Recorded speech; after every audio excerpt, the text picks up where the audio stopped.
is the climate change action election.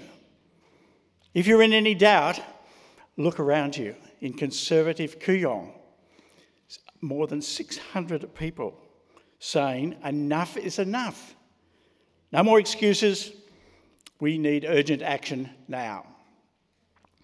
Lighter Footprints, under Carolyn's leadership, goodness me, Carolyn, you're getting the badges tonight, but it's true, has achieved much, including hundreds of letters to the editor, which you would have read, including 70 or so of mine, and you can see those on my website. The message, though, is consistent. Urgent, integrated action on climate change now. Barry, before you were born, 1912, there was a New Zealand paper had an article which said coal consumption is affecting climate. I know you weren't born at that stage. And yet now, in 2019, we still have politicians who are simply saying, no, that's not true, and beholden to big money to make sure it's not true. Well, Adani, need I say any more?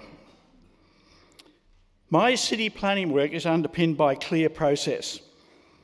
First, understand the issues and what needs to be done, assess the best options, devise a clear plan, and then do it. Nothing too magic about that. For more than a decade, the four main parties have failed to achieve the integrated and robust plan needed for investment certainty. Investment for business, for government, and for the community. That's us. The pre-election party rhetoric, quite frankly, is simply too little, too late. And therefore the challenge of real action remains, and that's why I'm standing as an independent. My major aim is to achieve the 1.5 Paris Agreement or below that figure, because that's what the science is now telling us. Recognising the economic, the employment, the environmental and the social benefits for this action, and also the enormous cost of not taking the action. Consider this. Fossil fuel and industrial processes, 64% of the problem. But they're easy to deal with. Stop burning coal and gas. We urgently need to transition to renewables. Low emissions, reliable and affordable. And Josh, you used to actually say that, and I hope you will again tonight. We can use the world's best technology, 21st century technology, and we need to deal with jobs, we need to deal with distribution grids, and we need to deal with how we manage the finances. Transport, 19%. We need to achieve sustainable cities with energy-efficient transport that optimises travel. That simply is jargon for having places close to where you work, to where you live, and making sure that we have good walking, cycling, public transport to deal with those matters. And to have all vehicles, cars and freight, to be electric by 2030. Quite possible. Keep reading the papers.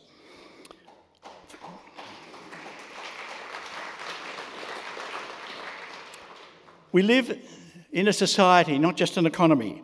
We need to nurture inclusive and compassionate communities which celebrate our diversity through collaboration, recognising the special contribution of Indigenous people, asylum seekers, and those with special needs. They create a lot for us. And lastly, democracy is underpinned by trust and transparency.